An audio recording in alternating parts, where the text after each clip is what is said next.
directos. Aquí volvemos y ahora entendéis mi mensaje. Lo estábamos hablando ahí fuera.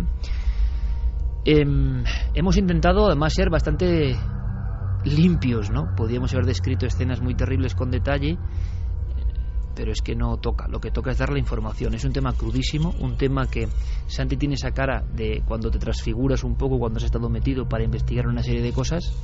Lo hemos vivido cada uno en nuestros mundos y hemos intentado ser pulcros hasta el punto de que podáis escuchar, a pesar de vuestra exquisita sensibilidad, la mayoría la tenéis, ¿no? El programa. Que no sea algo sangriento, que no sea algo vomitivo, vamos, como es el tema, porque el tema es así, sino que lo que impere es que hay una verdad ahí incómoda que se repite y que solo hablando de la historia podíamos hacer toda esta hora, pero nos parece que es demasiado, sobre todo porque alguna de las noticias que viene también es un poco oscura, pero así viene la información de actualidad que sabéis que copa esta segunda parte de Milenio 3. Casi respiramos un poco, ¿no? Aunque lo que viene también, como digo, no es del todo amable. Han salido, por cierto, los datos del Estudio General de Medios y una vez más os damos las gracias. Son datos más discretos. Nosotros siempre somos sinceros y creo que desde que vimos la luz hace más de 12 años nunca hemos quitado ni puesto, sino ahí está el dato, ¿no? Y el dato incluso en porcentajes mayor que en otras oleadas. Lo que pasa es que en la madrugada es verdad que el descenso de audiencia de todas las emisoras en lo que es la madrugada del fin de semana ha sido importante y la audiencia media que nos dan ahora es 454.000 oyentes, con lo cual estamos agradecidísimos, sobre todo porque el porcentaje de las personas que viven Milenio 3 respecto a la competencia es abrumador, más abrumador que antes. ¿Qué podemos decir? Que siendo datos más discretos siempre hay picos de sierra y que estamos agradecidísimos. Después de 14 temporadas, en estos 12 años, la verdad es que es una satisfacción enorme, ¿no? Y intentamos estar a vuestra altura. A veces lo conseguimos, a veces no, pero siempre, y tenéis hasta el último dato, siempre luz y taquígrafos y siempre nuestro agradecimiento, porque el nivel de porcentaje de los que elegís Milenio 3 respecto a cualquier otra opción de la competencia es tan asombroso que ese es el principal misterio. Así que una vez más, amigos, gracias por vuestro apoyo.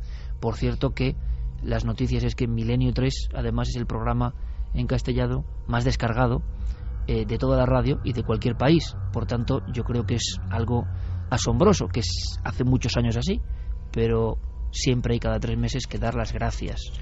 Espero que nos sigáis apoyando a pesar de programas como los de esta noche. Y esta música que ponen en el calero indica que estamos en territorios muy misteriosos. Vamos a escuchar un documento. Noel, te pido que lo subas bastante de audio porque ocurría en el interior de una instalación hospitalaria, porque era una cuestión de ser discretos y porque allí estaba Paloma Navarrete, que por algo ha ido a ese lugar. Ahora lo explicamos. Ocurría esto ante la presencia de nuestro compañero Javi Pérez Campos. Ya la tengo. ¿Qué quieres? Voy con mucha prisa. Tú dime si viene.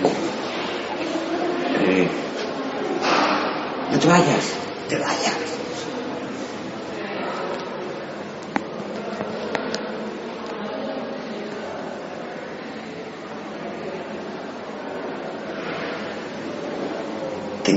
Tengo mucha prisa. ¿Qué quieres? Quiero saber quién eres. Va vestida de hábito a hábito. Sor María.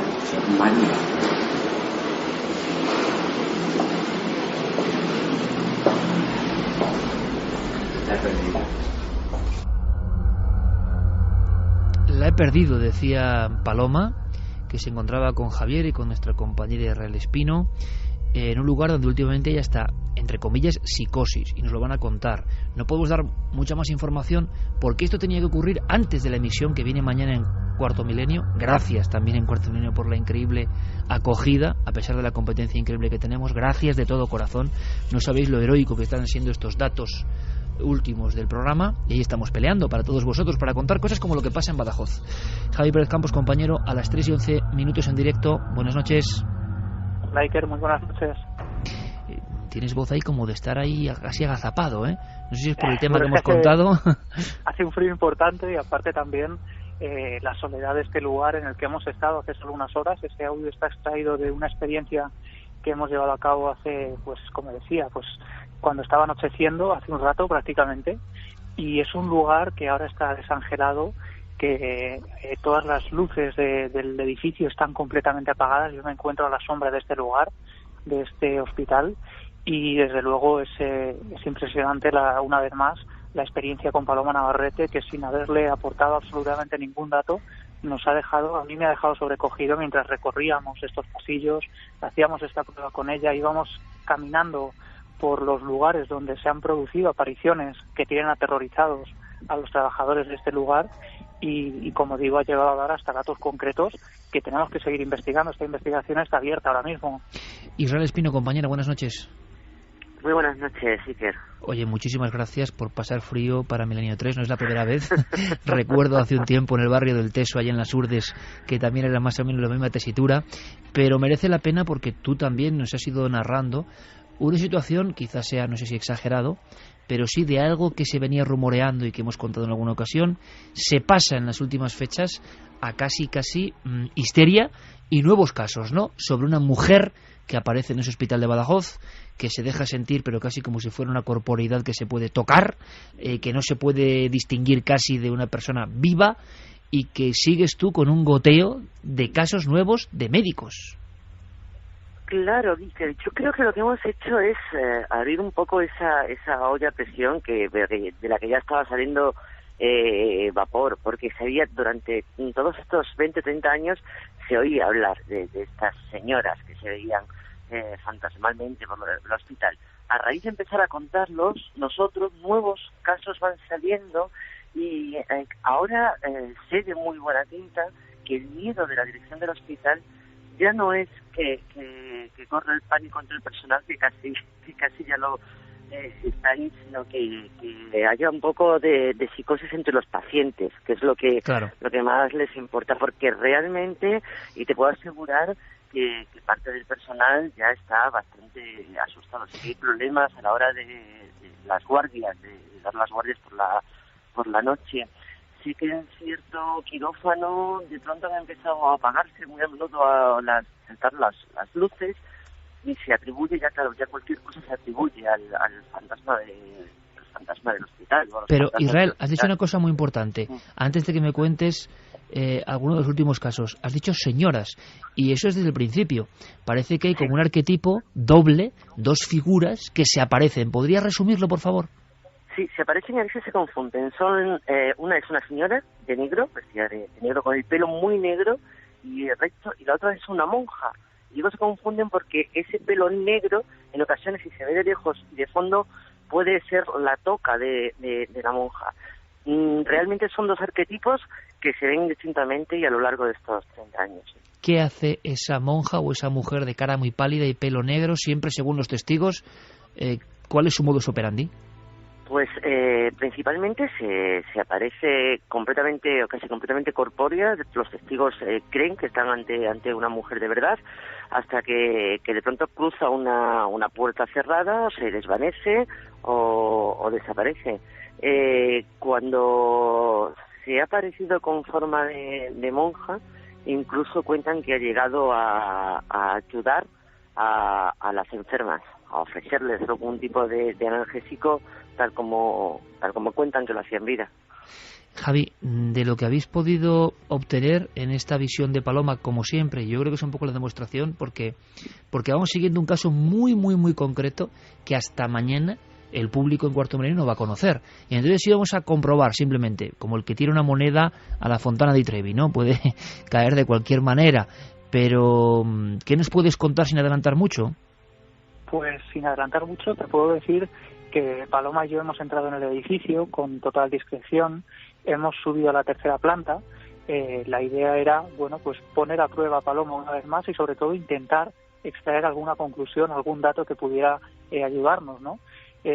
Para empezar, ya Paloma ha tenido una especie de visión de repente en la que ella aseguraba que veía una monja cuando nosotros no le habíamos dado ningún dato, y de hecho cuando ni siquiera Israel sabía que en este hospital en concreto habían trabajado monjas, había habido monjas hasta hace unos años. Eso lo hemos sabido a posteriori, después de que Paloma nos diera el dato y Israel hiciera unas averiguaciones rápidamente llamando a algunos amigos y compañeros de este lugar, ¿no? Pero sorprendentemente hemos ido bajando por algunos de estos pasillos hasta llegar al pasillo que une el hospital, este hospital en concreto, con la maternidad, y que es el lugar donde se han producido gran parte de las apariciones de esta mujer vestida de negro, de esta monja, que algunos confunden en ocasiones, y ha sido justo en ese lugar, en ese pasillo larguísimo, un pasillo muy solitario, donde de repente, Paloma, pues ha ocurrido esto que ya hemos vivido en alguna ocasión y que nos deja siempre desconcertados, ¿no? Se le ha cambiado la cara por completo y ha empezado a hablar con una mujer que decía que era una monja, que se llamaba Sor María, decía que era una mujer que tenía aspecto de ser responsable de planta o de tener algún cargo importante, de tener ahí cierto poder, y que tenía mucha prisa porque tenía que ayudar a mucha gente, hasta el punto de que en un momento determinado esta mujer se ha ido rápidamente, ha subido por una escalera. Paloma y yo hemos seguido pues a esta visión que ella estaba teniendo y la hemos perdido por completo. Entonces no hemos podido saber nada más de todo esto, pero lo que me ha sorprendido también enormemente, Iker, es que cuando hemos subido a la segunda planta, resulta que en la segunda planta es donde Israel tenía algunos testimonios recogidos de la aparición de esta monja, y también en esa segunda planta es donde se encuentra la UCI, que es donde se produce, es el escenario del testimonio que escucharemos mañana en Cuarto Milenio, pero que también se produce en ese mismo lugar. Es decir, parece que esa segunda planta, al igual que el sótano, que ese túnel que conecta los dos hospitales, pues es el lugar donde se producen la mayoría de los avistamientos. Para Paloma no hay duda de que se trata de una religiosa, ¿no? Ninguna duda. Ella decía que además tenía una cofia, un traje muy concreto, una cara también como muy marcada, como muy redonda, que le daba la sensación de que esta mujer había fallecido en este hospital por una enfermedad, por una larga enfermedad, y que, bueno, nosotros desde luego a partir de ahora se abre una nueva vía de investigación. Tenemos un nombre de esta persona que aparentemente han visto tantos testigos, y también pues acudimos a nuestros oyentes para, si ellos tienen algún dato, saben algo de la historia de este edificio, pues lo puedan aportar. Israel, hablando de datos, tú sigues recabando la información y resulta que van llegando de todas las áreas del hospital, de todos los departamentos, casos. Y nos has contado algunos y hemos podido saber algo más gracias a tus intervenciones. Es más, el caso que mañana contamos en Cuarto Milenio, yo creo que no os lo debéis perder, y que además es muy sorprendente, nace porque escuchan una crónica tuya donde tú vas dando alguna información. Entonces, me cuentas que hace escasísimas horas te llega otro caso de esos que le dejan a uno impresionado, sobre todo porque es un traumatólogo, si no me equivoco, del propio hospital. Efectivamente. El que te cuenta algo que es, una vez más, el arquetipo que lo ha visto clarísimamente, ¿no? Sí, sí. Además, me entero antes de saber que Paloma había visto a esta monja. Me llegan las noticias de un traumatólogo que se ha cruzado con esta monja, pero vamos, también lo mismo de siempre, tan real que la saluda, le decía buenas noches. El médico saluda a la monja. Sí, a la monja. No quiero contar más porque quiero hablar es que me gusta siempre hablar en primera persona con los testigos, pero en cuanto haya hablado con este señor, si accede a hablar conmigo, que tiene nombres y apellidos, os lo contaremos, por supuesto. Hay entonces una sensación de que lo que parecía un mito, una leyenda, se ha empezado a contar entre la gente, y la última hora es problemas incluso a nivel, vamos a llamarlo administrativo, porque hay mucha gente con temor a que esto sea una verdad que se aparece. Sí, si no me equivoco, incluso el último día, ahora antes del puente, el viernes, hubo una enfermera también que salió gritando de una sala porque se apagaron las luces de repente. Como en todo esto hay, por cierto, te estoy hablando y bueno, desde que estoy en otra de las puertas del hospital, estoy alejada de Javier, y desde que he empezado a hablar, de pronto he visto que una de las farolas de aquí ha empezado a titilar y a apagarse. El encenderse, bueno, he pensado que a lo mejor sería un cortocircuito, una mala conexión, pero es que ahora la que está al lado está igual y están las dos desde que me he puesto aquí apagándose y encendiéndose. Justo las dos farolas que están contigo ahí al lado. Justo las dos que están conmigo y ahora acaba de encenderse otra vez y bueno, aquí estamos acompañados, no sabemos si será por la monja, pero nos sentimos un poco menos solas. Y bueno, como te decía, si te fijas, no sé si Israel estará viendo ahora mismo, pero iniciaba la conexión diciendo que las luces estaban apagadas, solo había encendida una pequeña luz de lo que debe ser una sala de enfermeros, y ahora, conforme estamos hablando, pues hay como 3 o 4 habitaciones diferentes en las que se están encendiendo luces. No sabemos si nos están oyendo, pero desde luego si es alguien que sabe que estamos aquí, pues sería interesante que nos dieran su testimonio, ¿no? Se acaban de encender ahora mismo, ¿no? Sí, justo ahora mismo, pero varias, una detrás de otra prácticamente. Bueno, pues nos mantenéis a la escucha, compañeros. Si hay alguna novedad, desde luego, antes de que acabe el programa, no sea que nos perdamos algo importante para toda la audiencia, y os dejamos con toda la investigación que mañana además tendrá su continuación en Cuarto Milenio. Os agradecemos como siempre el esfuerzo y veremos si esto arroja sorpresas, porque además, hablando de cortocircuitos y de luces, tenemos por lo menos una información que lanzar ahora mismo, a ver si nos pueden ayudar sobre algo que ha ocurrido en el norte de España. Un abrazo muy fuerte, Israel, Javier, gracias. Un abrazo a todos.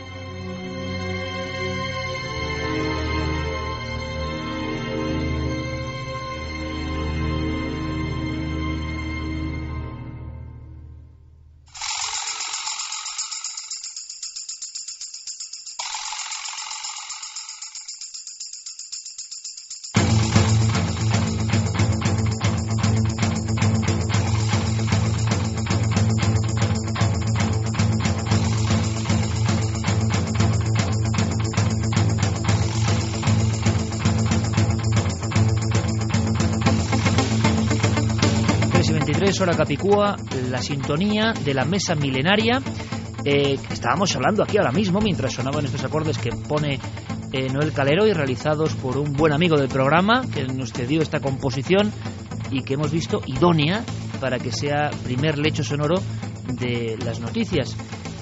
Carmen tiene la portada del periódico de Burgos porque ahí nos lleva la información que ha dado la vuelta además a toda España. Pero es que otra portada, otra página, aparece también en el Correo en la zona del País Vasco y tiene que ver con este efecto de apagarse y encenderse luces. Curiosamente aquí decíamos que era lo que le estaba pasando a Israel Espino, lo del efecto apagafarolas, ¿no? Del que tanto se habló y ya se habla poco, pero que muchos relacionaron con fenómenos extraños. Bueno, veremos a lo largo de la noche, desde luego, si pasa algo, volvemos a conectar con Badajoz. Pero conectamos ahora con la información que viene de Vitoria. Diego Marañón, compañero, buenas noches. Hola Iker, buenas noches a todos, ¿qué tal? Es que era algo también un poco emotivo porque queríamos verificar si en Vitoria, por favor, amigos de Vitoria, que nos confirmen si ha habido un gran apagón, pero de dimensiones parece que importantes. No sé si hay más datos de última hora, Diego. Un apagón de esos globales y que tiene relación con el misterio, vamos a ver, entre comillas, por dos cosas. Una, casi porque es efeméride de lo que pasó más o menos hace 30 años, ¿no? Sí, está bastante confirmado. Parece que toda la zona este de Vitoria se ha quedado sin luz esta noche. Ha sido durante media hora y según parece por las noticias que ya circulan, como decís, a estas horas en el Correo y en las ediciones digitales de otros periódicos, la culpa parece haber sido de una avería en un transformador encargado de suministrar electricidad a toda la zona. Se comenta que es raro, Iker, porque se habría producido en un momento teóricamente de bajo consumo energético. Estamos al principio de un puente. Bueno, el caso es que, aunque ha podido afectar durante media hora a casi 80.000 vitorianos, hablamos de barrios muy poblados. Una tercera parte de la población de Vitoria, más o menos. Sí, afortunadamente hasta ahora parece que ya está solucionado en buena parte de la ciudad, pero lo que ha ocurrido es que apenas unos minutos antes del comienzo de este programa han aparecido un par de tweets, nos los han mandado un par de amigos informando en tiempo real de una posible luz rojiza en el cielo justo cuando esa avería se estaba produciendo y buena parte de Vitoria, como te digo, estaba sumida en una total oscuridad.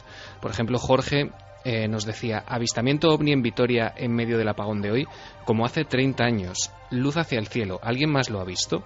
Este amigo, como tú decías hace nada, pues hacía referencia a la fenomenología ovni que tuvo lugar en Álava en el año 84, que ya hemos comentado aquí en alguna ocasión, y donde también se produjo un corte en el suministro eléctrico. ¿Sí? ¿Sabes qué transformador ha sido, solo por curiosidad, Diego? No, parece ser que ha sido un transformador de Iberdrola. Te puedo buscar el dato si me das un minuto, pero... ¿Y qué barrios? Los barrios han sido los de... es que estoy mirando ahora mismo la información.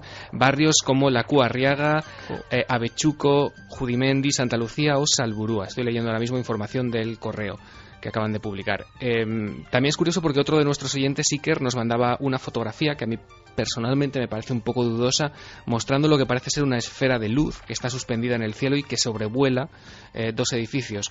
No hemos recibido mucha más información sobre el tema, así que tenemos que comentar esto con toda la cautela del mundo, porque además esta noche tenemos luna llena. Desde el comienzo del programa hemos hecho un llamamiento en redes a toda nuestra audiencia por si alguien más había podido ser testigo de esta supuesta luz y no nos ha llegado nada, lo cual, estábamos comentándolo antes Guillermo y yo creo que lejos de ser algo negativo, hay que tomarlo como la confirmación de que si esto fuese nuestra audiencia, claro, de que si esto fuese una broma o algo orquestado, pues habrían salido más testimonios, con lo cual pues vamos a guardar a ver si alguien... Bueno, y si es una broma no tenemos culpa, nosotros lo que queremos es siempre informar, algo nos llega, sois parte del programa, confirmamos ese apagón que tiene ese toque sentimental, porque para mí es muy importante lo que ocurrió hace 30 años en Vitoria, ese apagón en Ali en aquel momento, y más o menos esa zona, y un poquito más hacia el oeste también, la mitad de la ciudad apagada, y ahí pasaron muchas cosas que tienen que ver con el fenómeno OVNI. Es curioso que haya ocurrido, no tiene nada de misterioso, un apagón, será un accidente, pero nos llegaba, con la fuerza de las redes, esa información. Ahora la trasladamos a través del micrófono de la cadena SER, que sabemos de su potencia enorme. Si alguien sabe algo más, estamos en contacto. Muy brevemente, Diego, por cierto, que no sé si a nivel del cielo o no, pero ha habido algo extraño con sonidos también esta semana, ¿no? Sí, bueno, el susto ha debido ser importante para todos aquellos que al sur de Londres escucharon el pasado sábado, justo mientras emitía nuestro último Milenio 3, una serie de explosiones sónicas bastante fuertes, bastante repetitivas, que parecían proceder del cielo. Una mujer fue capaz de grabar el sonido con su móvil. Iker lo ha subido a la red. Son como bombazos, ¿no? Sí, si quieres lo vamos a escuchar. Se oye bastante mal, hay que decirlo, pero hay que tener en cuenta que es el sonido ambiente que esta mujer... recogido con un móvil mientras estaba ocurriendo. Efectivamente, lo escuchamos si quieres.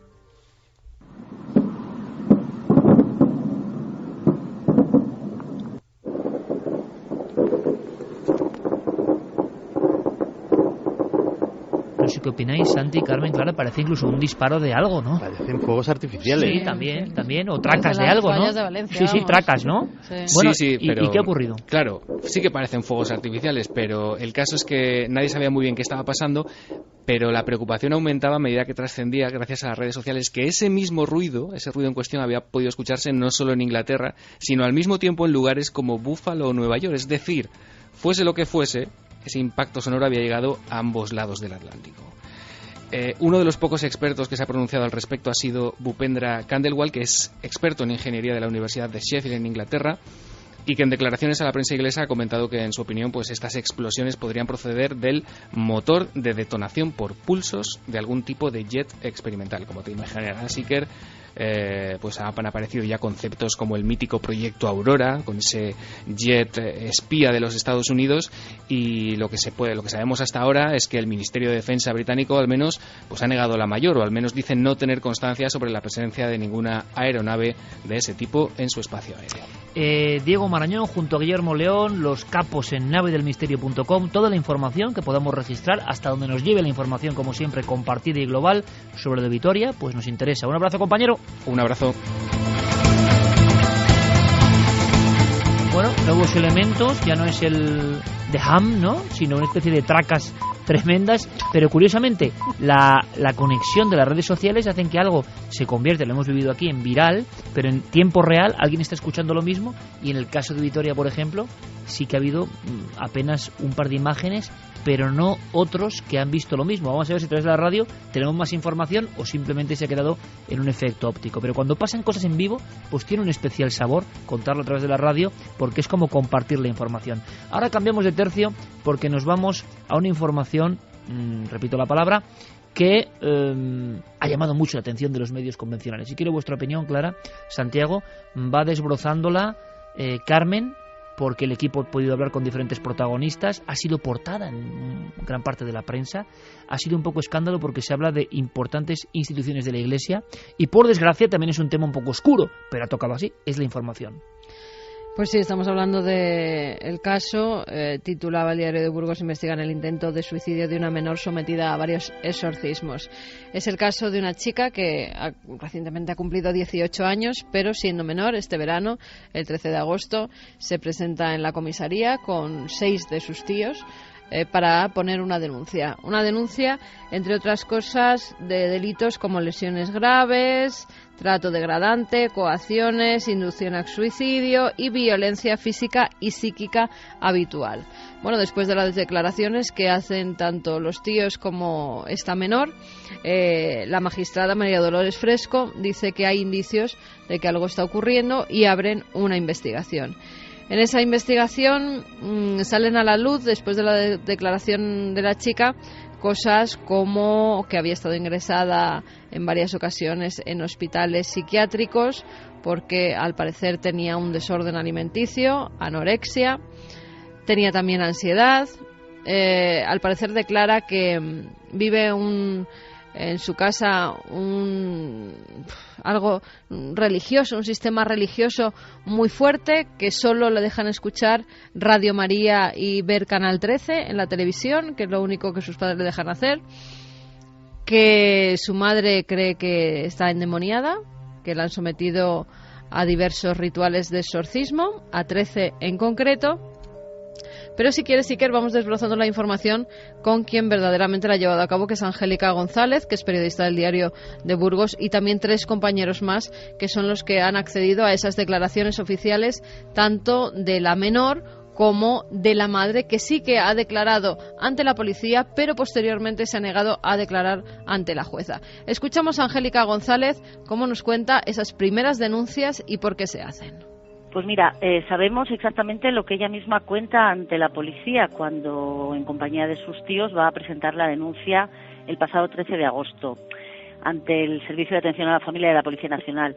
En aquel momento tiene ella 17 años, de hecho acaba de cumplir los 18 hace bien poquito, la mayoría de edad. Y ella misma, y así lo recoge el atestado, habla de que vive en un fanatismo religioso muy importante y da muchos datos. Dice que los padres le obligan diariamente a rezar laudes, vísperas y el rosario, es decir, todos los días, a ir a misa cada día, a confesarse semanalmente con un cura, pero además un cura concreto, prohibiéndole expresamente que lo haga con cualquier otro, que no sale de casa, salvo para acompañar a su padre a un huerto que tienen en una localidad cerca de Burgos, para ir al instituto, lógicamente, y para ir a hacer algún recado.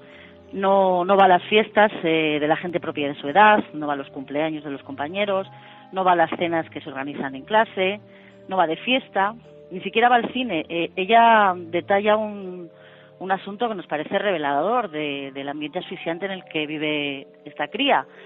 Dice que ha ido en 2 ocasiones, o como mucho en 3 ocasiones al cine, en 2 de ellas a ver películas de dibujos animados, y estamos hablando de una adolescente de 17 años largos, y a la Semana del Cine Espiritual, que es una actividad que durante un tiempo se realizó en diversas diócesis españolas, entre ellas la de Burgos, y que se llevaba a cabo en varios colegios e institutos públicos.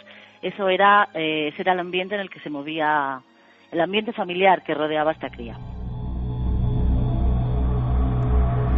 374, magnífica la crónica de nuestra compañera del Diario de Burgos, porque ha descrito, de verdad, con la palabra, y hemos visto todos con bastante tristeza, una situación que cada uno puede hacer lo que quiera y tener el credo que quiera y serlo fervoroso, pero da la impresión de que a veces hay también, ¿no?, esferas aislantes. Hablábamos antes en la redacción, Clara y yo, de ciertas películas de terror que surgían de unas niñas o una niña con poderes por un ambiente completamente castrante, ultra religioso en este caso. Es que el exceso no es bueno ni por un lado, ni por otro, ni por... Pero cómo lo ha descrito, a mí me ha dado de verdad un poco de...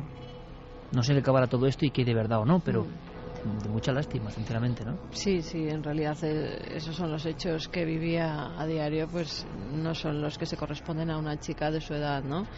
Se ve como un fanatismo religioso detrás de todo esto, y puede que lo haya. La madre pertenecía a un grupo que se llama Milicia de Santa María, que al parecer es la que induce tanto a la madre como a la niña a hacer ayunos muy grandes para que se conviertan amigos de esta joven, porque las milicias que siguen este grupo es, pues eso, intentar hacer santos a personas que, aunque tengan familia, pues puedan convertirse y llevar una vida más digna, mejor y siempre llevada a la religiosidad. Al parecer esta niña empieza a autolesionarse, o eso es lo que dice una de las profesoras en el instituto al que va. No solamente se lesiona en los brazos, sino que parece que además pinta cosas en sus manos, en las piernas, y que además siempre está hablando de suicidio y que quiere quitarse la vida. Escuchamos a Angélica González que nos cuente pues cómo se producen esos primeros informes por parte de una profesora y que algo está pasando. Cuando le llaman a declarar a la policía, cuenta que ya en febrero del 2011 la profesora de religión del Instituto de la Niña les advierte a los padres que el adolescente presenta comportamientos extraños, que se escribe en las piernas y en los brazos palabras como zorra, puta, muerte y expresiones como no merezco vivir, y entonces pues en principio todo el mundo lo achaca a que está sufriendo un fuerte estrés. También cuentan que aquel verano estuvo muy nerviosa y violenta, por lo que deciden llevarle al psiquiatra. En el servicio de psiquiatría primero le derivan a la unidad de trastornos de la alimentación, porque parece que estaba teniendo rasgos de una anorexia nerviosa, y luego también recibe atención en un centro de día de atención psiquiátrica, valga la redundancia, en Burgos. En principio la madre narra a la policía que experimenta una importante mejoría, pero que vuelve a empeorar.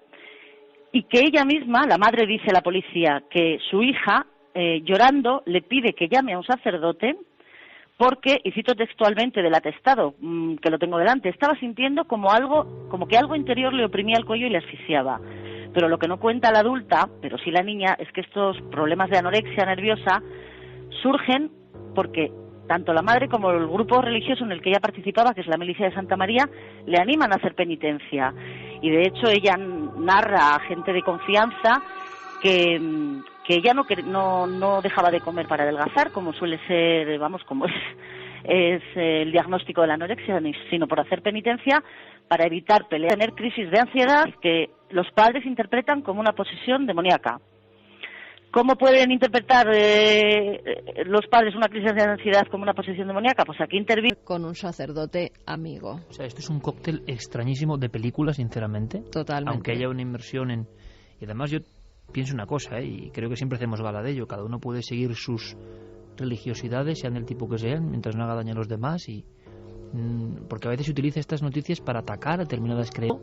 Con que un diablo, que yo no sé si será porque le han contado una información o porque la terrible casualidad ha encajado con todo esto, pero desde luego, ahora opinarán también nuestros compañeros, la película ahora mismo es de terror, es de terror.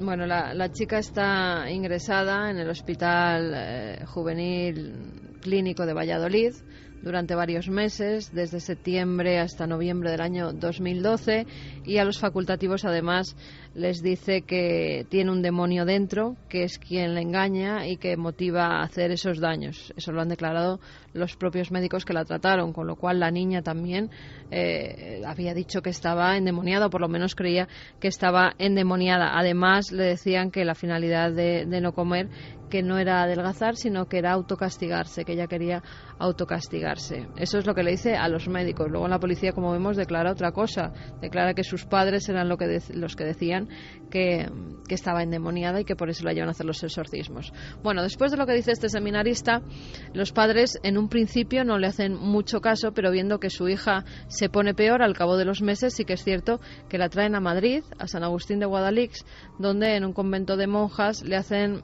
la primera oración de liberación, porque por lo que se describe no es un exorcismo en sí, o un exorcismo completo. Luego sí que es cierto que en Valladolid le hacen durante varios meses 13 rituales de exorcismo llevados a cabo. Son los exorcismos reales que ha aprobado el arzobispo de Burgos. El arzobispo de Burgos aprueba que se lleven a cabo esos exorcismos, con lo cual... Esto lo comentaremos, es lo que sorprende también, ¿no? A mí de la información lo que me sorprende es esto, esta autorización de la más alta esfera eclesiástica, porque Yo no sé qué opináis, compañeros, porque algo han tenido que ver. Claro, porque si sabemos no, que hoy en normalmente día la Iglesia no aprueba que se hagan exorcismos. Tienen que tenerlo muy claro, incluso tienen que haber estudiado los informes psiquiátricos de la menor para ver que no hay un desequilibrio, sino que se trata de algo verdaderamente que no pueden explicar. Con lo cual empiezan los exorcismos. El sacerdote además ha dicho que por la orden que tiene, pues no puede revelar lo que pasó en ellos, pero sí que se ha filtrado e incluso se ha dicho en las declaraciones que han hecho tanto la madre como la hija que esta chica tenía una fuerza sobrenatural, que se tenían que sentar varias personas encima de sus piernas para sujetarla, que era rodeada de estampitas que pronunciaban el rituale romanum, las oraciones, que ella escupió en varias ocasiones al sacerdote y que éste incluso llegó a decir que había oído hablar a la chica en arameo, que cuando el agua bendita tocaba su cuerpo parecía que su cuerpo saltaba, que parecía que, pues como suele ocurrir, que quemaba pero ya hay el cuerpo de esta joven. Porque de momento te iba a decir además, ningún dato realmente extraño. La fuerza descomunal puede pertenecer a las áreas de la histeria perfectamente. Ahora, lo de si han oído hablar en arameo ya es otra cuestión, que pertenece quizá a otro ámbito. No sé qué pensáis, compañeros, sobre esto, porque el caso tiene una complejidad que yo no esperaba. Yo, Carmen, he seguido este dossier. Tiene una complejidad que igual hay detrás cosas más inquietantes de lo que parecen en un principio. ¿Qué opináis? Pues yo pienso que, habrá que investigar y seguir un poco el caso, ¿no? Pero sí que me da la impresión de que hay muchos elementos de que tienen un componente psicológico importante, mucho más de lo que parece, porque tiene una raíz, ¿no? Primero, me parece terrible que por un fanatismo religioso, sea de la religión que sea, se pueda provocar un daño a un hijo porque claro, esto no es una cosa de unos meses, supongo que es un hábito de vida, una forma de vida que se ha ido inculcando desde niña, y que claro, entras en unas edades de la pubertad en la que no puedes estar reprimiendo constantemente una serie de todo lo que conlleva tu vida y seguir unas directrices. Entonces, en el momento en que sale una personalidad que se revela contra eso, que puede explicar perfectamente lo de que se haya escrito palabras soeces o que se quiera morir, en fin, es que me parece todo muy lógico, ¿no? Y luego no tener ni siquiera la visión de que ese mal que has provocado en un hijo, de darte cuenta de que lo has hecho y encima intentar solucionar algo poniendo un parche donde has generado tú una cosa, aduciendo a un tercero, que en este caso sería el maligno, ¿no? El hecho de que haya diferentes declaraciones, por un lado a la policía y por otro lado a los psiquiatras, a mí me parece perfectamente coherente dentro de una confusión mental. Es decir, a saber a qué grado de confusión ha llegado esta chica, ¿no? De llegar a un momento en que no saber ya ni siquiera distinguir entre lo que es real y lo que no. El caso, si quieres, sí queda Angélica González, que es la periodista del Diario de Burgos que nos ha concedido esta entrevista, nos habla sobre esos ritos de exorcismo y cómo se llevaron a cabo. Hay secreto, pero se sabe algo. Sí, se sabe lo que han declarado tanto la madre como la hija en la policía y en el juzgado. La cría cuenta que le tumban en el suelo a los pies del altar del convento de San Joaquín y Santana en Valladolid, y que es sujetada por sus padres, por su catequista, le sujetan el cuerpo y le ponen un crucifijo en la frente, haciéndole daño y causándole una herida. Además, la niña cuenta que también le ponen imágenes de santos por todo el cuerpo. Durante este rito, no sé, por llamarlo de algún modo, el exorcista, que es Jesús Hernández Sahagún, nombrado por el obispo de Valladolid, reza el rosario y otras oraciones de sanación, le hacen beber agua con sal y le dicen a voces, y que me perdonen los oyentes, pero esto es literal también: ¿tú quién eres? Satanás, Belcebú, el diablo en persona, y también una frase en latín, que tengo que echar mano de mis conocimientos del bachillerato, que dice así: bestia inmunda, diximi como tu adominaris. Así durante 1 o 2 horas y hasta en 12 ocasiones. La menor le cuenta a la policía, además, que el exorcista le ordena abandonar la medicación que le había sido pautada por el psiquiatra. Aquí hacemos aspavientos porque todo suena muy raro. ¿Cómo concluye de momento esta historia? Que quizá da más noticias, espero que no tan negativas, pero todo este caldo de cultivo es bastante raro, tremendo, sobre todo, mira, a mí me ha llamado la atención lo del agua con sal. Es que eso nos recuerda el exorcismo de Albaicín. Exacto, eso lo hacen los curanderos, la gente que con otras técnicas fuera de la Iglesia pretende sacar esos espíritus eso malignos. No es muy ortodoxo, pero digamos, nunca ¿no? Los sacerdotes de la Iglesia Católica, que se basan simplemente en la cruz, en el agua bendita, en echar pues ese agua bendita no solo por el cuerpo de la niña, sino por su domicilio en muchas ocasiones, porque puede estar infectado. Y también llama la atención que la niña recuerde perfectamente las palabras que se le dicen durante el exorcismo. Y más siendo recordar, ¿no? En latín, no se suele acordar, no se suelen recordar, y más centrándose en eso, porque son palabras muy concretas. Cuando está diciendo Angélica, la periodista, esas palabras en latín son las que tiene que decir el sacerdote para que el supuesto demonio o demonios que poseen a la chica revele que está dentro de él y le diga el nombre, por si es un espíritu maligno menor o mayor, o es el propio Satanás, que es por lo que los sacerdotes preguntan quién es el demonio que está dentro de la chica. Me parece raro que ella recuerde esas palabras en latín. Pero vamos con los 13 exorcismos que ella vive y luego te cuento cómo acaba la historia. Mira, en el atestado policial se hace referencia a varios exorcismos, hasta 13, y algunos de ellos por teléfono, según el relato de la propia cría. Mira, el primero, la adolescente lo sitúa en marzo del 2013 en un convento de monjas de un pueblo de la Comunidad de Madrid. Dice que allí le fue practicado un exorcismo por parte de un sacerdote, y el intento de suicidio de la cría es en septiembre de ese año.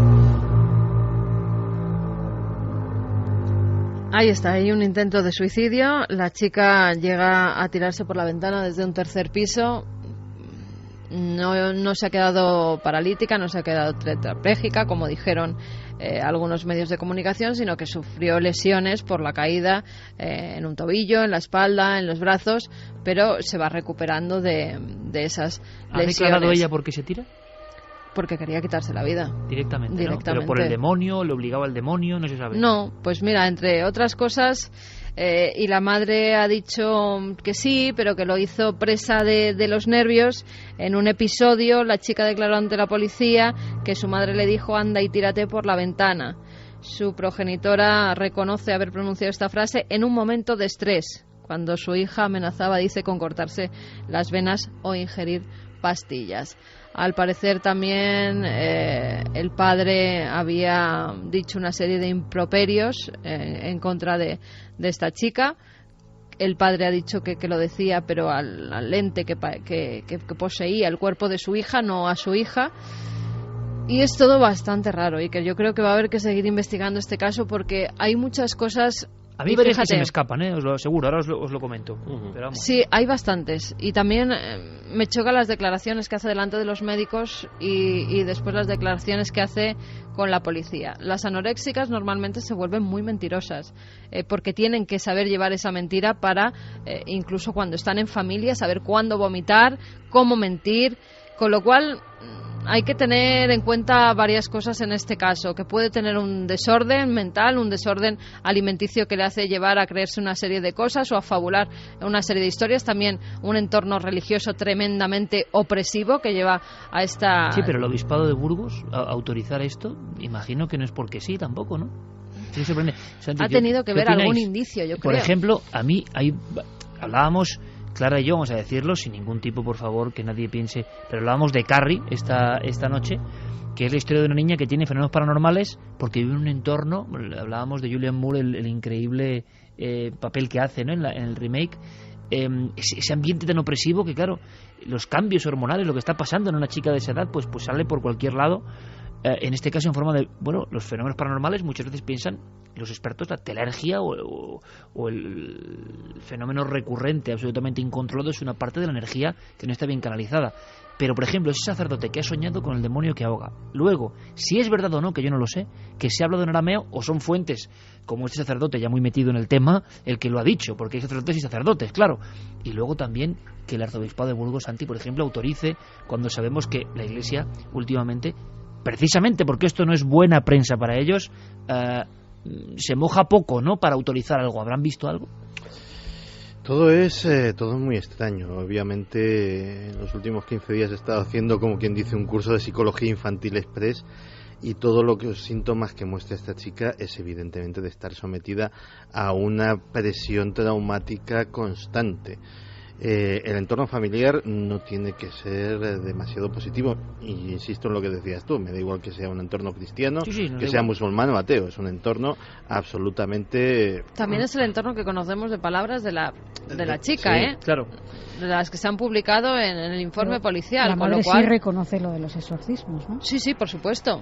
Sí, claro que reconoce lo de los exorcismos, porque después de ir con su hija a varios hospitales y que no se curara, como suele ocurrir en otras ocasiones, no saben a quién ya recurrir, y si es una persona religiosa que pertenece a grupos religiosos bastante metidos en el cristianismo, pues lo que piensan no es otra cosa que está poseída, claro. Pero claro, los síntomas de posesión en teoría son que tiene, o lo que la lleva a esta familia a recurrir a esa solución, es que la chica tiene ataques de ansiedad. Sí, pero en un ataque de ansiedad tú no hablas, yo no me pongo de abogado del diablo, nunca mejor dicho, ¿no? Pero no hablas en arameo. ¿Es verdad que habla en arameo o es una exageración? Claro. ¿Quién sabe arameo para saber si habla en arameo? Es que, por cierto, siempre se habla de hablar en arameo en los exorcismos, y hombre, hablar en arameo es que no es latín, ¿eh? No, es arameo. Claro, es arameo, que es una lengua que, por cierto, no vas a usarlo de forma cotidiana, ¿no? Pues el profesor Piñero y pocos más por aquí. Y pocos más. Habría que preguntarle a él. Bueno, seguiremos la investigación, ¿no, Carmen? Porque, desde luego, como historia social, lo importante es que ha pasado en Burgos, no en Nebraska, en Burgos ayer, ¿no? O sea, esto ha salido a la luz ayer. Lleva mucho tiempo, sí, pero... la denuncia se hizo en agosto. ¿no? Es increíble. Y la chica, pues, desde entonces, desde que se hizo la denuncia, estuvo... pues un poco respaldada por los grupos sociales, y ahora ya con 18 años me imagino que estará con familiares suyos. Bueno, lo que esperamos es que la chica se recupere, deje todo esto atrás, pero sí que hay casos, se cuenta, el famoso exorcismo de Emily Rose, el caso real, Annalise Michel, había unos componentes parecidos y acabó en muerte, ¿no? En un ritual donde la presión y la anorexia, ¿recordáis? Y el juicio penal. Exacto, llegaron a un límite de el cuerpo no soportar la presión psicológica, la desnutrición, y acabó con la muerte de Annalise Michel. Sí, y acusado del sacerdote. Seguiremos investigando. Oye, corremos un tupido velo porque lo de esta noche ha sido como para que los milenarios... Son las noticias, sí, hay claro, veces es así, que vienen es así. oscuras y hay veces que vienen luminosas. Y hay que saber que esto pasa. Vamos a ver si es posible un poquito de luz ahora, ¿no? Venga. Vamos allá. Vamos de Matrix. Luego me contarás qué opina nuestro público sobre esa película, que como todas las películas se han quedado en el inconsciente colectivo, se han convertido luego en un mensaje. Dependen tanto del sistema que lucharán para protegerlo con su vida. Vaya palabras, ¿eh? Y fíjate que es muy interesante porque es que en el fondo exploran todo tipo de filosofía, personajes como Platón, hablaba Santi del mito de la caverna. Joseph Campbell, por ejemplo, ese también antropólogo, filósofo del que tanto hemos hablado, hablaba del monomito. Y en el fondo, Matrix también estudia e investiga todo eso, ¿no? Dentro de Matrix hay diferentes personajes que en el fondo son arquetipos también. Neo, por ejemplo, como su nombre indica, es el hombre nuevo, el hombre que ha despertado, el hombre que tiene que salvar a la gente, que hacerla despertar. Está también el oráculo, que es la intuición, que algunos incluso relacionan con la figura de Madame Blavatsky, de la que hablamos hace unas semanas. Están las máquinas que gobiernan el mundo real. Algunos estudios filosóficos dicen que estos son la mecanicidad, el automatismo o la hipnosis colectiva, seres carentes de individualidad, limitados a producir cantidad de cosas, pero siempre iguales. Y si no es lo que está pasando, que venga Dios y lo vea, ¿no? Y hay un último personaje, a ver si es el que yo iba a decir. Es el archienemigo de Neo, que es el agente Smith. Un ángel caído. Un ángel caído, y es la sombra, la eterna sombra, el contrario. Es todo lo que hay en nosotros y se resiste al cambio. Dicen algunos, esa parte del yo que solo puede vencerse con la luz. Por eso tenemos una columna que dice Despierta, y por eso algunas películas merecen mucho la pena. ¿Alguna opinión así, casi en titulares, de nuestros oyentes? ¿Les impresionó mucho Matrix? ¿Vieron ahí una especie de recuerdo del futuro? Pues hay de todo. Borja dice que Matrix fue una de las películas que más me absorbió en mi juventud.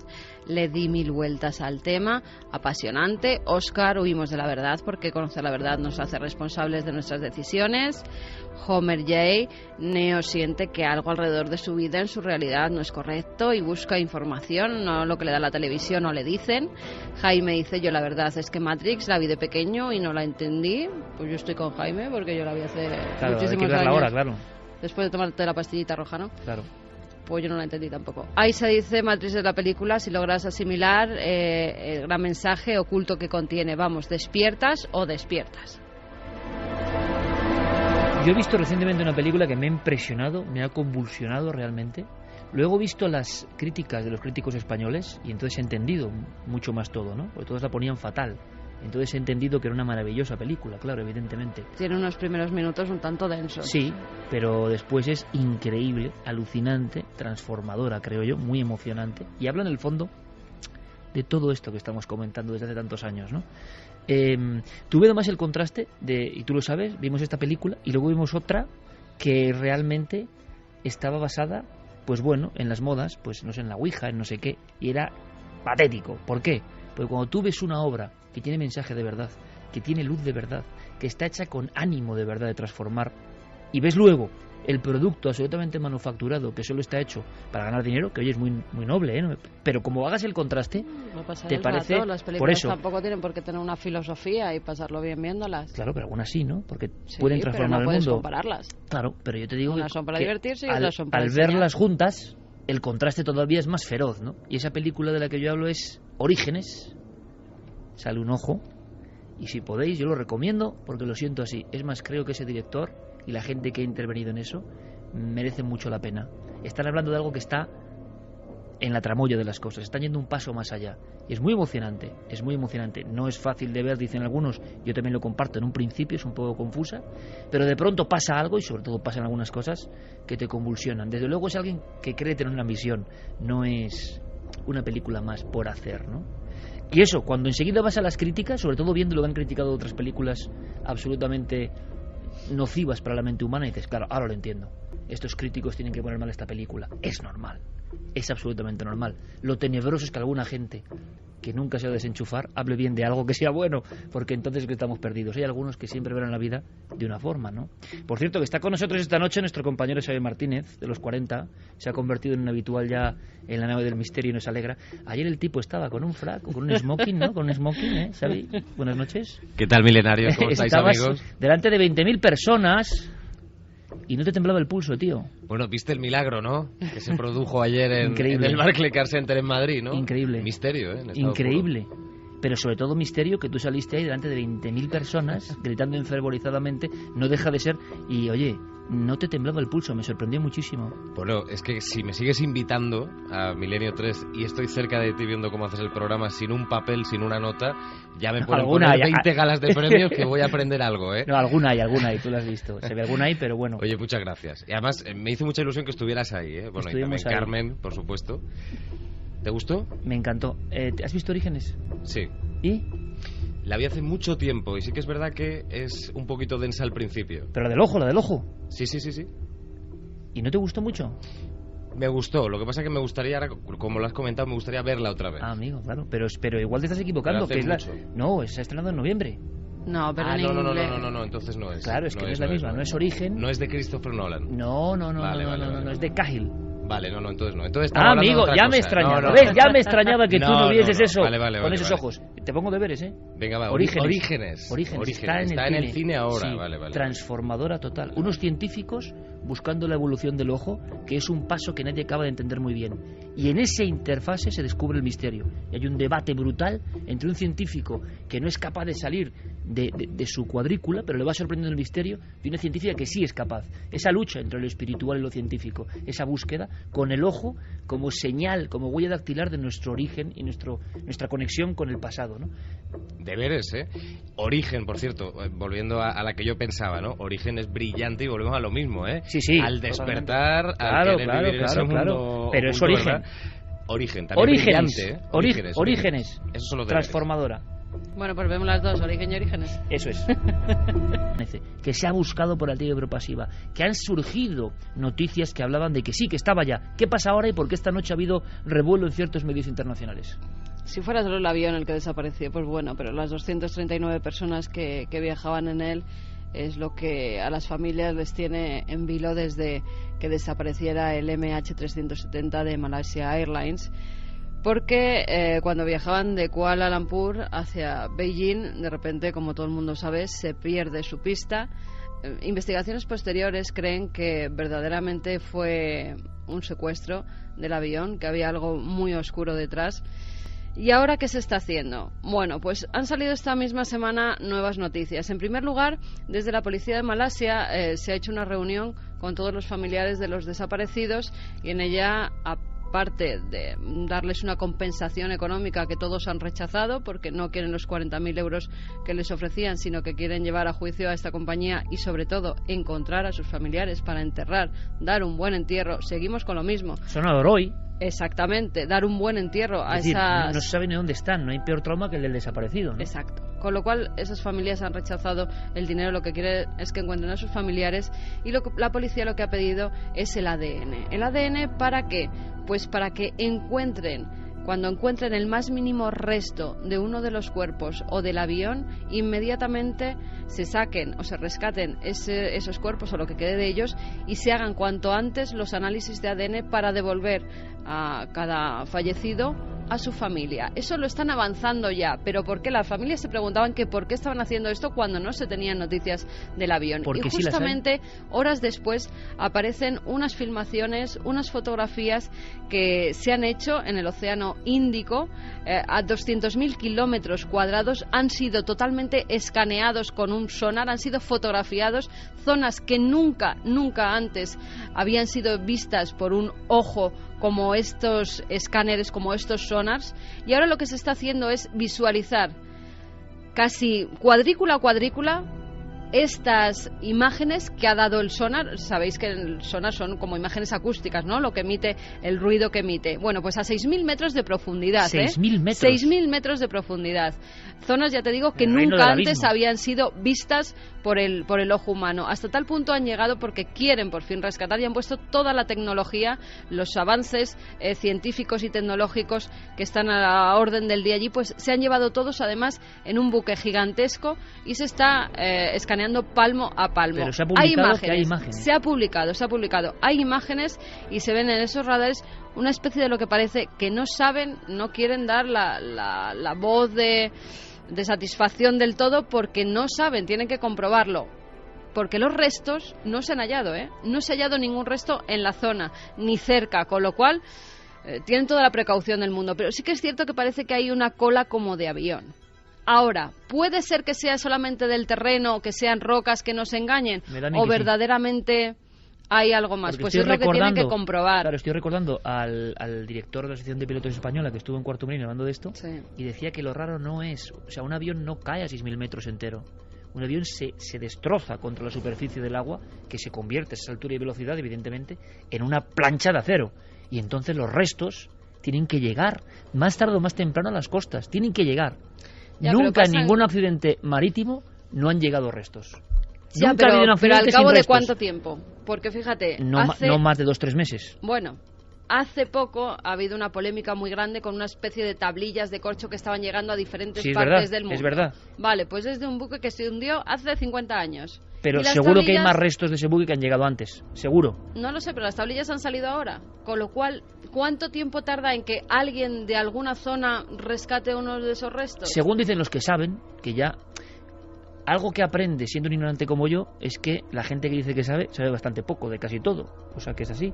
Y decían, por los estudios que hemos hecho, como mucho 2-3 meses, unos restos llegan a alguna costa.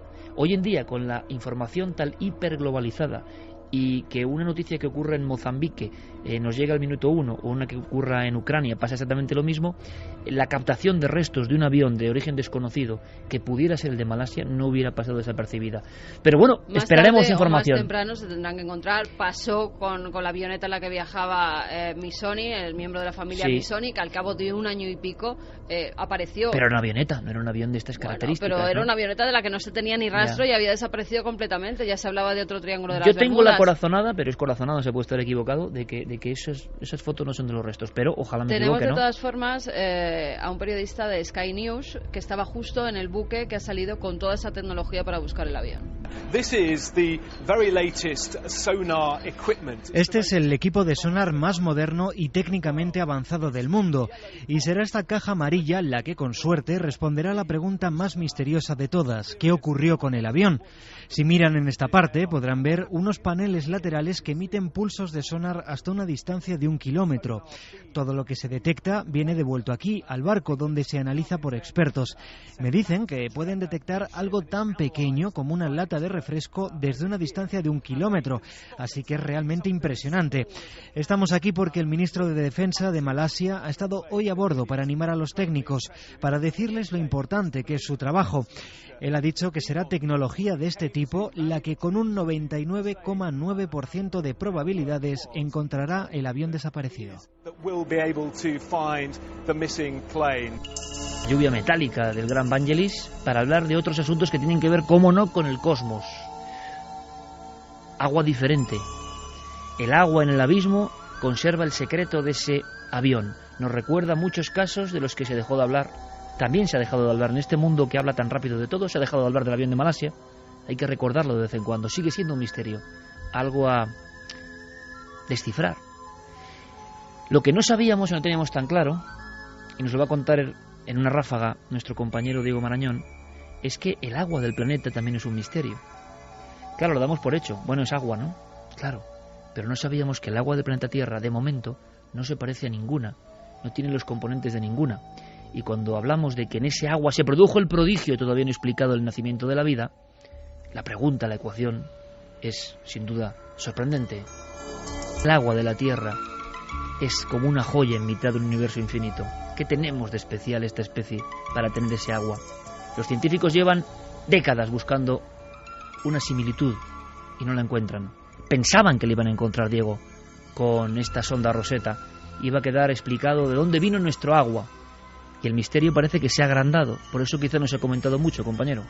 Pues sí, así es. La misión de la sonda Rosetta Iker no deja de ser noticia desde hace meses. Primero por su aterrizaje en un cometa, luego por el problema que el módulo Philae tuvo con la batería y que ha provocado que ahora mismo esté en estado de hibernación. Y esta semana esa misión volvió a los titulares por otro de sus objetivos, que era averiguar de dónde procede el agua en la Tierra, como comentabas.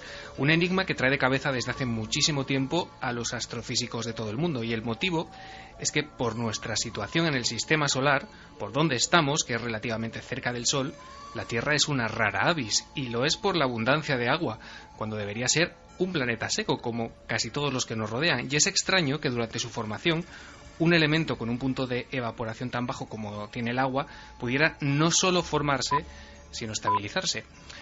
Entonces, por mucho que nos resulte familiar ahora mismo, el agua en la Tierra es algo así como un accidente, algo que llegó después de su formación, con total seguridad. La ciencia apuntaba hasta ahora Iker a dos posibles portadores, los cometas por un lado y los asteroides por otro. Bien, pues esta semana Science Express, que es una revista científica, publicaba los primeros resultados de los análisis efectuados por Rosetta. Unos análisis cuya primera conclusión es que el agua en la Tierra es, en estos momentos, de origen desconocido. Y para llegar a esa certeza, la Agencia Espacial Europea ha utilizado un espectrómetro de masas, el más sofisticado de este tipo que ha sido enviado al espacio hasta hoy, y que en pocas palabras, para que nos entendamos todos, es un aparato que permite comparar el agua que hay en el cometa con la composición de ese mismo líquido en la Tierra, y también con la composición del agua que contienen otros cometas. Como te digo, se han descartado que existan coincidencias. Así que entonces, ¿qué pasa ahora? O sea, ¿qué escenario se perfila en cuanto al origen del agua? Pues bien, se lo hemos preguntado a nuestro compañero José Manuel Nieves, que es responsable del área de ciencia del diario ABC, y esto es lo que nos dice. Los científicos ahora empiezan a mirar a la otra gran posibilidad del origen del agua terrestre, que son los asteroides. también los asteroides cayeron en gran cantidad sobre nuestro planeta en aquella lejana época, hace más de 3.000 millones de años, y podrían ser el origen de los mares y de las reservas de agua que tenemos hoy en la Tierra. Sin embargo, habrá que hacer más estudios. Otra de las conclusiones de estos estudios de la nave Rosetta es que las firmas del agua, las firmas químicas del agua de diversos cometas son muy variadas, es decir, hay muchos tipos de cometas, con lo cual esto no ha hecho más que empezar. Lo que tenemos claro es que el agua que hay en nuestro planeta no nació en nuestro planeta, sino que vino del espacio. Hay que saber exactamente de dónde. Y yo estaba escuchando a José Manuel Nieves, Diego, y me hacía exactamente la misma pregunta. Esa pregunta que mucha gente me hace, pero es que para ti todo es misterio, hombre, claro. ¿Cómo no? El agua, sí, hombre, lo más habitual, ¿verdad? Y resulta que no es nada habitual. Resulta que es como un diamante en mitad de la inmensidad. Resulta que no está este agua en ningún otro lugar del mundo conocido. Claro, y además, ¿y qué es lo que implica eso? Es decir, que de los dos sospechosos que teníamos, uno se ha caído de la quiniela, por utilizar una terminología que todos entendamos, y los asteroides, como nos decía José Manuel Nieves, se perfilan como los depositarios más probables del agua en nuestro planeta. Digo que lo que implica porque, ojo que eso no es cualquier cosa, porque claro, ser responsables de haber traído el agua los convierte también en responsables directos del origen de la vida. Gracias, compañero. Un placer. Y ahora todas esas teorías para muchos románticas, y yo no sé si certeras o no, pero los sembradores de vida. Se habló de cometas, de asteroides, se habló incluso, como dijo el gran premio Nobel, y casi nada, una cosita como de andar por casa, descubridor de la estructura del ADN, Francis Crick, dijo, podemos ser el producto de una civilización que trajo los elementos fundamentales para la germinación de la vida. Y todo el mundo riéndose, claro. Y resulta que a día de hoy el ser humano que cree saberlo todo no sabe ni de dónde viene el agua. Cuenta mucho esto. Marchamos ahora con otra historia que quizá tenga que ver con ese alguien. ¿Quién lo sabe? Al mismo tiempo que los personajes de los que hemos hablado, rodeando sus tumbas, se han aparecido, quizás sea el mismo fenómeno, otros han ido disfrazándose con el tiempo, adecuándose a las épocas culturales del ser humano. Nadie hablaba de encuentros con ovnis, por supuesto, antes de 1947, pero se vienen viendo ovnis desde la prehistoria.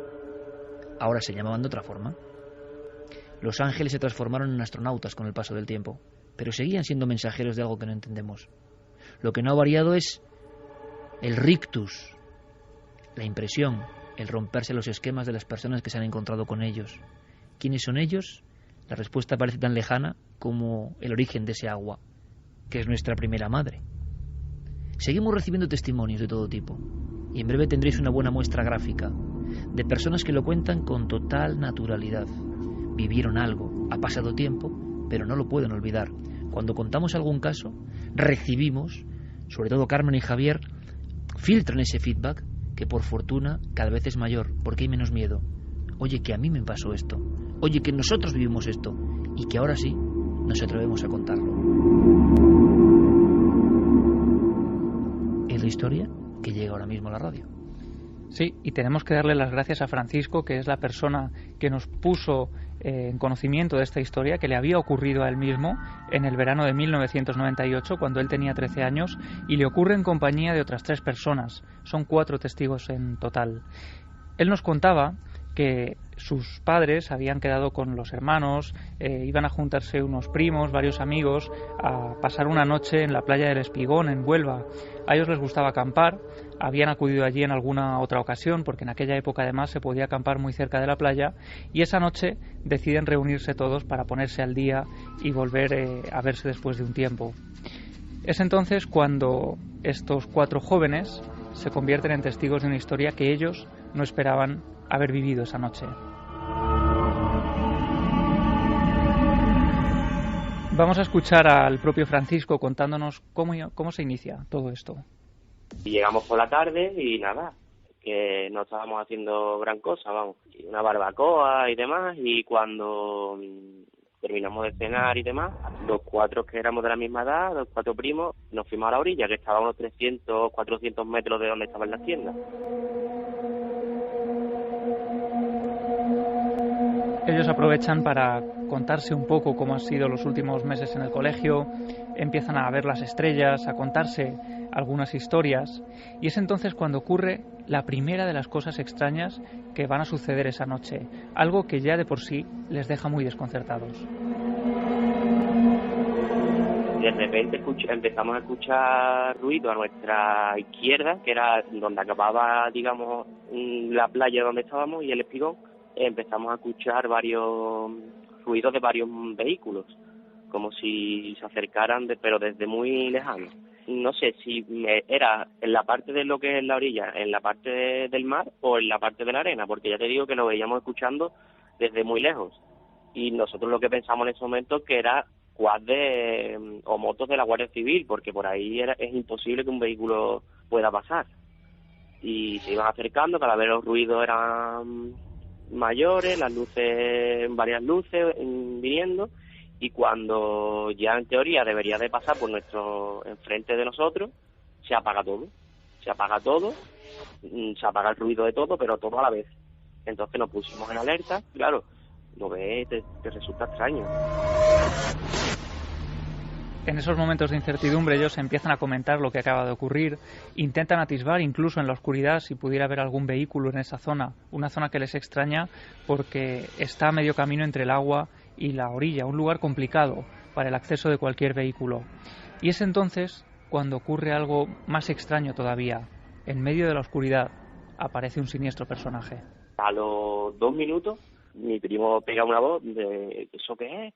Y miramos a la izquierda a 10 metros nuestra, 10-15 metros nuestra, súper cerca, como un ser de 2 metros y medio así, y lo que yo recuerdo era que estaba como una estatua, lo vería 5 segundos, 6 segundos y salía a correr, todos echamos a correr. Yo no vi si se vino detrás mía, si se quedó allí, pero después hablando con mi primo y eso, que dice que él se quedó paralizado por el miedo, él vio como la sombra, vamos, era como una sombra, se quedó mirando y se dio la vuelta y se fue. Lo que más marcó a los testigos era que aquella figura parecía tener unos ojos rojos, unos ojos que se iluminaban en medio de la noche y que ellos intuían que les miraban profundamente. No solo eso, sino que intuían, algo les decía que esa figura no era humana, que no era algo normal. Así que echan a correr, se lo cuentan a sus padres, pero los padres no se lo creen. Creen que es una chiquillada, que es algo que se han inventado los niños para llamar la atención. Pero ellos, todavía hoy, cuando han regresado a ese lugar, son incapaces de olvidar esa historia. La última pregunta que yo le hacía a Francisco es si podría haberse tratado de alguien intentando gastarles una broma. No, era imposible, vamos, era imposible por la altura y por la zona donde estábamos, que estábamos en la orilla, en un sitio que cuesta trabajo entrar, vamos. Esa noche nos costó trabajo, bueno, por lo menos a mí dormir, o sea, pánico. Mi prima, que es una de las que estaba, no quiere saber nada del tema, se le habla del tema e incluso en reuniones y demás se levanta y que se quiere ir, vamos, después de todos los años que han pasado, eso se va a quedar siempre, vamos. Es muy curioso, ahora os contaré por qué vamos tan rápido, porque hay conexión con nuestro compañero Gonzalo Pérez Sarró en esas dependencias de una localidad de Cáceres, de la policía, porque algo ha ocurrido y nos tiene que contar en tiempo real. Lo que he contado, lo que hemos comprimido, es un testimonio que si lo analizamos es tremendo, muy parecido al famoso caso que se han cumplido 25 años del encuentro de Conil, donde otro grupo de muchachos jóvenes, un poco mayores, que estos observan algo similar, una sombra en mitad de la oscuridad, cerca de la orilla, de gran tamaño, después de haber visto unas luces que hacen ciertos movimientos. Esto ocurre cerca del Arenosillo, en Huelva, sí, lugar donde ha habido varios sucesos que tienen que ver con ovnis. Desde luego es un caso al que seguiremos la pista y que hemos visto el impacto, ¿no?, cuando se cuenta. Al final es el mismo fenómeno que asombra y que muchos no quieren ni recordar. Al revés, no, esto no se quiere contar y voy a contarlo, no quieren ni recordar. Algo ha ocurrido y no sé bien qué. Me comunicaba Fermín Agustí que contactásemos de inmediato con Gonzalo Pérez Sarró, empezábamos el programa con él en las dependencias, solo investigando en ese lugar, con lo cual tiene todo nuestro apoyo y hay que echarle valor, eso os lo aseguro. Gonzalo, compañero, buenas noches. Hola, buenas noches de nuevo y lamento haberos cortado un poco el tema, que estaba muy interesante. Pero es que lo primero es lo primero. Bueno, te cuento, le cuento a todos los oyentes, estaba, todo el rato, pues, realizando grabaciones en las 2 plantas que desde un comienzo tenía los equipos, y mientras grababan yo pues me he dedicado a dar un paseo por las instalaciones superiores y he visto un acceso que desconocía a otro pasillo en una planta superior y no llevaba nada de equipo, simplemente iba con la linterna. He llegado a un punto en el que, bueno, a veces sabes que más que los aparatos es la propia sensación que uno tiene y he tenido pues una sensación rara y sobre todo quizás un poco de inquietud. Te hablo que en toda la noche no he tenido ningún tipo de sugestión y en ese momento pues sí he sentido algo de miedo. He llegado hasta el final del pasillo, muy a pesar de lo que estaba sintiendo, y inmediatamente he pensado que era el momento de subir todo el equipo. Me he subido la cámara, las 2 grabadoras, la cámara de fotos también, y he grabado, y al volver en una de las grabadoras he escuchado justo cuando instalaba el equipo un clic típico del comienzo de algo, y se oyen como unos lamentos de niño. No lo puedo identificar, lo he escuchado 4 o 5 veces, pero sí te aseguro que eso no se ha oído arriba porque es la parte más silenciosa. En ningún momento ha sonado ningún ruido, que iba notando en toda la noche cuando había algún golpe o algún crujido o algún tipo de sonido que era identificable, pero en esta ocasión estaba en silencio, estaba yo solo quieto y la grabadora grabando y no me he movido, simplemente para apagarla y para encenderla. Y después de ese clic se ha oído 2 veces consecutivas el quejidos no de una voz, sino de 2 o 3 voces. A mí me ha parecido de infantiles. No puedo asegurarlo, quizás luego en el equipo informático con un programa pues sea más identificable. ¿Has grabado con grabadora digital, Gonzalo? Digital, sí. Pero ¿me estás hablando de que tú has escuchado los sonidos o que los has escuchado al reproducir la cinta? ¿O la grabación? Al reproducirla, claro. ¿No puedes aproximarnos la grabadora, el teléfono? Es que yo creo que va a ser, ya de por sí, es difícil de... Si puedes intentarlo, comprenderemos que no se escucha absolutamente nada, Gonzalo, comprendemos la situación en concreto en la que te encuentras, pero sería muy interesante.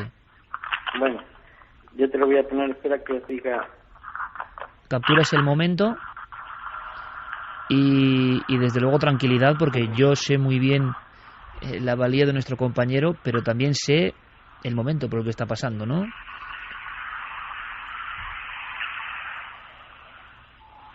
Bueno, es en el segundo 21, lo voy a pasar un poquito rápido. Ponlo que lo entenderemos si se escucha algo y tú dices que hay como un sonido. Vale. Perfecto, escuchamos.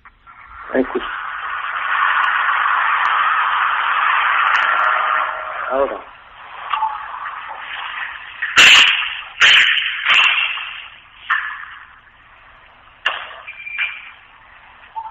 Ay. No sé si se ha oído. Sí, pero se ha oído como unos golpes muy fuertes al principio, ¿no? Se ha oído unos golpes muy fuertes. Unos golpes muy fuertes que es cuando he soltado la grabadora. ¿Pero tú has llegado a oír esos golpes fuertes, Gonzalo?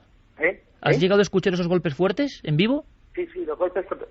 Que no te había comentado que, bueno, esos golpes fuertes que tú oyes son cuando yo suelto la grabadora, pero antes, esta noche he estado escuchando golpes fuertes en los que no son la grabadora ni hay nadie alrededor. ¿Puedes volver a ponerlo, Gonzalo? Permíteme, porque creemos aquí con los cascos, estamos escuchando, no sé, compañeros, ¿estáis de acuerdo? Se oye una ayuda. Se oye algo. Ayuda. Antes, ayuda, dices. Vamos a ver. Yo no sé si me habéis oído cuando aviso, ahora.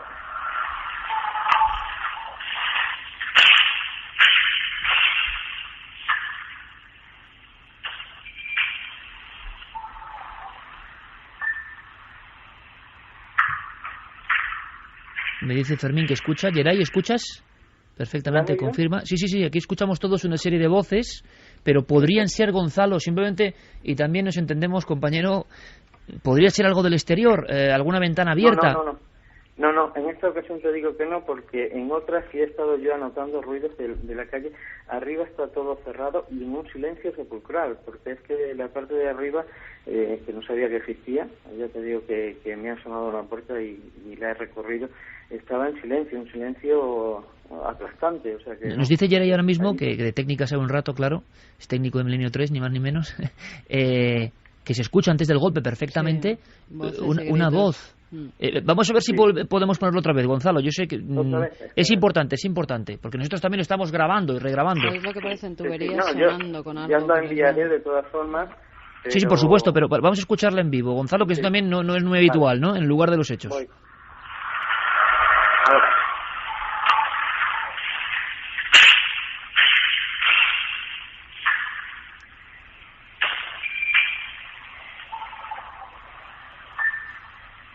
Hay dos grupos de voces perfectamente diferenciados. Aquí hasta el compañero Xavi se le ponen los pelos de punta.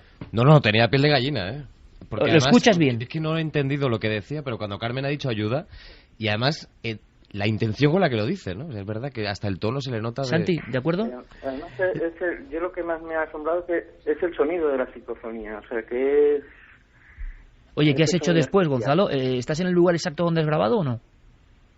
Sí, ¿cómo? Ahora no estoy. He bajado corriendo porque tenía poca batería en el móvil y lo he puesto a enchufar. ¿Qué tenía de especial ese lugar, Gonzalo? ¿Qué tenía de especial ese lugar en concreto? Pues no lo sé, yo te digo, lo he grabado también con la cámara e incluso luego, según he vuelto, en el regreso he llevado la cámara enfocando hacia mis espaldas porque tenía una cierta incertidumbre en ese sitio que ha llegado, que supongo que tiene la sugestión de saberte que estás quizás traspasando un lugar que no era el que estabas toda la noche viendo. Compañero, ¿esto ha ocurrido hace poco tiempo? Eso ha ocurrido hace 15 minutos o así. ¿Y en todo el tiempo, es decir, en la hora y media que ha transcurrido, no han ocurrido otras cosas? En la hora y media lo que sí tengo es anotado golpes y ruidos muy cercanos a las grabadoras que estaban solas. Porque ¿Parecen en esta ocasión, golpes, claro, Gonzalo, parecen golpes de tubería o que, que le esté esos dando golpes algo? son... Porque suena como algo metálico, ¿no? Algo que le están... No, esos golpes que suenan son de según he soltado la grabadora y al lado he soltado el micrófono que estaba desconectado en esta ocasión y el bolígrafo o algo que lleva en la mano, porque ya te digo, yo iba con la cámara y con todo el equipo para arriba. He soltado la grabadora y eso que se oye sí es identificable, el clic y el golpe sí. Los dos sonidos de lamentos o no sé qué es lo que pueda decir, no, esos no... Tú lo has escuchado perfectamente. ¿A ti te ha parecido algún tipo de vocablo, de mensaje? Porque Carmen, en cuanto lo ha oído... pero no sé si dicen algo o no. ¿Los sonidos, Gonzalo, los notabas dentro del edificio? ¿Se estaban produciendo dentro del inmueble? Pero yo no los he escuchado hasta que no he reproducido la grabadora. Pero claro al escucharlo tú, te quiero decir, con la amplitud de sonido que tú tienes al estar escuchando la fuente original, no como nosotros a través del micrófono, sí. ¿tú lo escuchas como que se está produciendo dentro del inmueble? Está claro, sí. Sí. Y te digo que en varias ocasiones que he dejado las grabadoras, porque en esta ocasión iba yo acompañando al equipo y luego iba soltando, depositando en los 2 o 3 puntos que he grabado arriba. Pero en otras ocasiones he dejado las grabadoras y yo me he ido a la sala donde, digamos, tengo la base con el ordenador y con el cuaderno y estaba anotando los ruidos que podrían sonar del exterior o de dentro de las instalaciones. Y en esas ocasiones han estado las grabadoras solas, se oyen ruidos al lado de la grabadora, o sea, no ruidos de ambiente o ruidos de la calle o ruidos de del personal que puedan... Sí, como alguien rondando cerca de la grabadora, un clásico, ¿no? Cerca de la grabadora, como si yo estuviera allí al lado, y yo no lo estaba, claro, pues yo qué sé, y me haya movido o haya tocado algo cerca de la grabadora. ¿Has pasado un momento, imagino, de angustia? Porque lo entendemos perfectamente, sí. Estás solo... Sí. ¿Ahora estás más tranquilo? La experiencia era para mí pues algo apetecible, porque me gustan este tipo de situaciones, pero el rato que he tenido arriba no ha sido grave. ¿Qué puede hacer nuestro compañero Gonzalo? No sé muy bien qué recomendarles, y casi igual es mejor regresar con más tranquilidad y no permanecer mucho tiempo solo en ese sitio, porque ahí la sugestión puede causar un momento... Es diferente ir 3 o 4 personas a ir solo, Gonzalo. Yo es lo que pienso sinceramente. Sí, yo en cuanto, terminéis, que ya supongo que queda poco, sí, pues recogeré y si tengo mucho material grabado, o sea que ahora llega la segunda parte. Regresaremos. Escuchar en casa. Regresaremos, ni más ni menos está pasando en un departamento policial en España con nuestro compañero Gonzalo investigando. Yo volvería a subir y preguntaría, por si acaso. Sí, pero... Y así ya... Estando solo... Sí, pero bueno, ya que se ha grabado algo, claro. Gonzalo es un tío... Es un tío bragado. Que no se asusta fácilmente. Él es un tío del campo Arañuelo, o sea que este no se asusta fácil. Además, si son niños tampoco hacen nada malo, ¿no? Bueno, se dan sus cosas. Haz lo que tú decidas, Gonzalo. Subir arriba, volver a grabar... Fíjate que me decía Gonzalo además en un... solo he escuchado lo de una. Me decía Gonzalo en un correo que justo hoy cumplía 30 años en la investigación. Y yo le decía en un mensaje antes de empezar el programa que seguro que el misterio le deparaba alguna sorpresa. Como te canten cumpleaños feliz los niños... Nada es casual, Gonzalo. Seguro que no. Un abrazo muy grande. Seguimos en contacto hasta el final del programa y cuando haga falta, compañero, volveremos, estoy seguro, y vamos a ver qué se ha grabado, vamos a investigar. Gracias por todo tu esfuerzo, como siempre, compañero. Gracias. Cuídate, Gonzalo, un beso. Es que te da, claro, uno piensa, sí, la investigación, pero también por otro lado es un compañero, además un compañero para mí especialmente querido, ¿no? Hace muchísimos años. Y me lo estoy imaginando, porque yo he vivido eso, todos hemos vivido eso, solo, en la oscuridad en un sitio donde está empezando a pasar esto, y puede seguir. Hay que tranquilizarle, pero es verdad, como la sugestión, como el daimon de la sugestión se te meta en el cuerpo solo en un sitio, menos mal que es un sitio que no es precisamente un monte, ¿no? No, es un sitio cerrado y además donde no puede entrar nadie físico que le pueda, porque hemos estado muchas veces solos en sitios abandonados donde podía entrar gente y ese miedo físico sí que lo tienes. Sí, y además yo creo que, fíjate... Se oía. Se oía perfectamente, pero es que hay un momento en las investigaciones en las que de repente suena ese clic, uno siente ese miedo repentino, no sabemos si es sugestión o no, pero a veces coincide, como le ha pasado a Gonzalo, con el momento en el que se empiezan a captar cosas. A veces también es bueno aprovechar esos momentos, como nos ocurrió en Belmez, por ejemplo, que hubo unos momentos de tensión brutales, fueron unos minutos. Sentimos, pero en Belmez no estaba solo. Sí, pero bueno, quizás es un buen momento para intentar averiguar algo más. Bueno, sabremos algo. La semana que viene sabremos algo más. Conectaremos con Gonzalo y sabremos algo más.